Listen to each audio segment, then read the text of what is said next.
राजस्थान की तपती रेत के बीच एक ऐसा गांव मौजूद है जहां आज सन्नाटा चीखता है। कुलधरा, जहां 200 साल पहले एक ही रात में हजारों लोग गायब हो गए।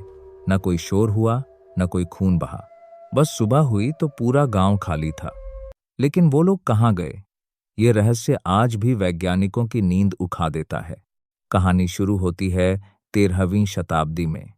कुलधरा पालीवाल ब्राह्मणों का एक समृद्ध गांव हुआ करता था। लेकिन रियासत के दीवान सालम सिंह की बुरी नजर गांव की मुखिया की बेटी पर पड़ गई। वह लड़की गांव के मुखिया की बेटी थी और बहुत खूबसूरत थी। एक दिन जब वह गांव की बावड़ी कुएं पर पानी भरने गई थी, तभी वहां से रियासत का ताकतवर और अय्याश दीवान सालम सिंह गुजरा। उसकी नजर जैसे ही उस लड़की पर पड़ी, वह पागल हो गया। उसने वहीं ऐलान कर दिया कि वह इस लड़की से शादी करेगा।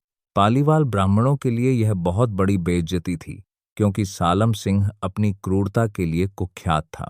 उसने धमकी दी कि या तो लड़की उसे सौंप दो या भारी लगान भरने के लिए तैयार हो जाओ। अपनी इज्जत बचाने के लिए कुलधरा और आसपास के 84 गांवों के लोगों ने एक बड़ा फैसला लिया। एक खौफनाक रात, हजारों लोग अपना घर, अपनी जमीन और अपनी यादें छोड़कर हमेशा के लिए चले गए। लेकिन जाते जाते वो इस जगह को एक भयानक श्राप दे गए कि इस जमीन पर अब कोई कभी बस नहीं पाएगा। जब राजा के सिपाही सुबह गांव में घुसे तो वहां जो दिखा उसने उनके होश उड़ा दिए। जिंदा जलती मशाले, घर खाली थे, लेकिन कुछ घरों में मशाले जल रही थीं और चूल्हों पर रोटियां रखी थीं। ऐसा लग रहा था जैसे लोग अभी अभी कहीं छुप गए हों।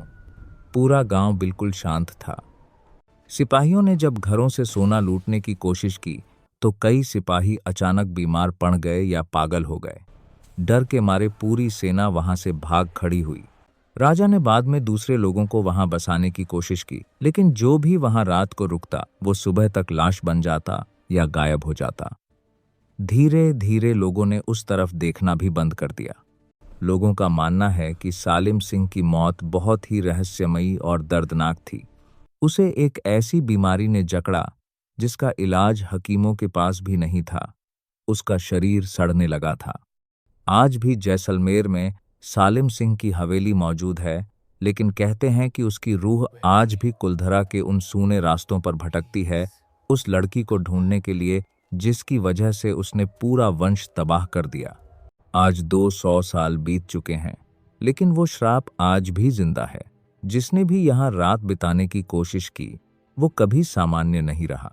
पैरानॉर्मल सोसाइटी के एक्सपर्ट्स जब यहाँ आए तो उनकी मशीनों ने अदृश्य रूहों की मौजूदगी दर्ज की। किसी को बच्चों के हंसने की आवाज आई तो किसी को महसूस हुआ कि कोई उनके कंधे पर हाथ रख रहा है। क्या वो हजारों लोग जमीन निगल गई या आसमान खा गया, या फिर वो आज भी इसी गांव की गलियों में भटक रहे हैं? आप क्या मानते हैं? क्या वाकई श्राप असर करते हैं? कमेंट्स में जरूर बताएं और ऐसी ही अनसुनी कहानियों के लिए सब्सक्राइब करें थर्ड आई टेल्स को।